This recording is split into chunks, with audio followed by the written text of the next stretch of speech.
Shabby's here from the A-Team, and welcome to the Wolf Pack. I've been playing a lot of Minecraft Dungeons lately, which was one of my favorite games back in 2020. The game's been somewhat discontinued, and with my track record of nostalgia videos, I figured it was time to step back into the game. And I found that I love making unusual builds, which you might see a lot of moving forward. I have a history of using this game as a baseline for my own stories, so getting to return to that has been awesome. Which is why in this video, I want to pose my idea for an unconventional build that I find plays strangely well. This is not a top tier build, I just crammed a bunch of items together under a loose theme until they magically started working. But once they did work, I was starry-eyed, and I'm sure you'll be too. So without further ado, it's time to step back into the world of Mojang's thirst for different game genres. I call this build Dark Mechanics, and it carries a theme of metal or mechanical feeling items. I knew right away that I wanted to use the broken saw blade simply because I'd never used it before, and I've gotta say, it's probably the most difficult weapon I've touched. The game kind of forgets how long you've been holding it for if you cancel and hold again, and it's something I lack the muscle memory for. Oh, and don't try sawing for eternity or you'll be left defenseless after it overheats. That being said, I did feel how powerful this weapon could be in the hands of a skilled player. It does a lot of damage over time and consistently keeps most mobs from hitting you, besides diamond vindicators and bosses. I also knew I would be pairing it with a crossbow, which you can shoot at a moment's notice, since none of the bows worked with the mechanic theme. I ended up going with the burst crossbow, though the rapid could have been a good substitute. I haven't used the burst either, and I was honestly surprised by how little damage it seemed to do. I was kinda expecting it to be super powerful if you hit all 3 arrows, but it just left unarmored illagers barely alive. Though maybe I'm just used to being more powerful than the levels, and it's not like the burst is known for its power or anything. At least each shot only takes 1 arrow instead of 3, which I wasn't expecting. The armor I picked was the dark armor, which has damage resistance and boosts soul gathering. This is where the dark theme comes in. And that's incredibly important for the corrupted beacon, which I recommend saving for bosses and other difficult rooms. The other 2 artifacts are the Ironhide amulet and golem kit, both of which play further into the mechanical nature of the build. I don't use the amulet much, and it definitely shows in how I often don't notice a difference when it's active. It's difficult to pinpoint whether the amulet is underpowered or if it's just a skill issue, and I'm leaning toward the latter. In practice, I was pleasantly surprised by how well these items played together. The burst serves as a great backup in close range if you mess up and overheat, and the same goes for the beacon. Having damage resistance on top of the Ironhide means in an emergency, you'll survive much longer.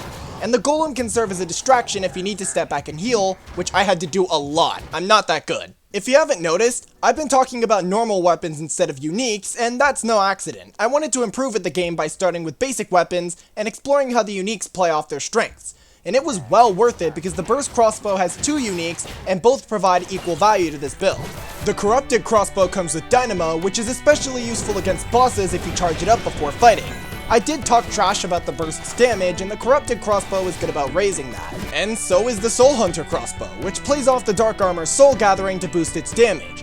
This is Enigma resonator baked into the weapon, and on top of this, it boosts your soul gathering further, which I liked a lot. I got full souls here after the first 2 rooms, I kid you not. And I didn't notice. Meanwhile, the Titan Shroud boosts your damage further, and even your allies if they stand close to you. Not much changes with the mechanized saw blade. It gives you more time before it overheats, but not by much. The only thing this does is give you much more room for error, so you're not punished if your muscle memory fails you. Another positive is the aesthetic. The orange glow of the sword goes hard with the blue on the armor. I don't know why I'm a sucker for orange and blue combos, but this one makes me feel powerful. Altogether, these uniques play off each other's strengths for great damage, and it was well worth prioritizing the base variants. Now here's an interesting question. Which of the burst crossbow uniques is better within the context of this build? This is a question I'll be answering with almost every build, since I'm sure most of them will have several options. And in this case, the answer is neither. It really comes down to preference, since the corrupted gives you a consistent method of getting more damage, while the soul hunter triggers it at random. For me, I prefer the soul hunter since it plays off the armor's soul gathering and allows you to use the corrupted beacon more often, but they both have their strengths, and I can see why the corrupted crossbow would be used instead, especially since its name matches with the beacon. I'm sure the answer will be simpler in other builds, but there's no correct opinion here, and I'd love to hear your thoughts about it. With this series, I'd like to pick a single stage to show off the build, since I think there's lots of potential to tie it into the theming. Although, I'm not sure why I picked the Redstone Mines for this showcase. I guess it kinda plays into the theme of dark mechanics since you find metal in caves, and it's dark, but it's not the best I could have done. I think the Fiery Forge would have been more fitting, since it's where the Illagers build mechanics with metal, but I did use the Fiery Forge for another build on the same day, so I'll let it slide this time. Anyway, Here's some uncommentated gameplay of the Dark Mechanic.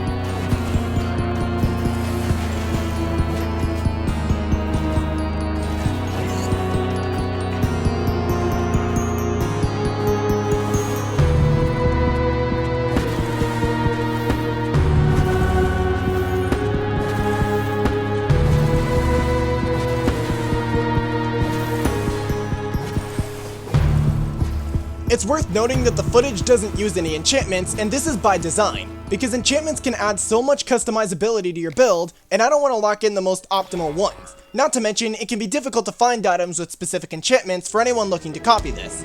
But I did research and test out a bunch, so here are some of my recommended ones. Committed, Critical Hit, Leeching, Radiant, Sharpness, Power, Growing Infinity, Rapid Fire, Acrobat, Cooldown, Deflect, Multi-Roll, Potion Barrier, Protection, and Swift-Footed are all useful in a variety of different builds, and this one is no exception. If the Soul Hunter crossbow is your preferred unique, Anima Conduit could be a really good option.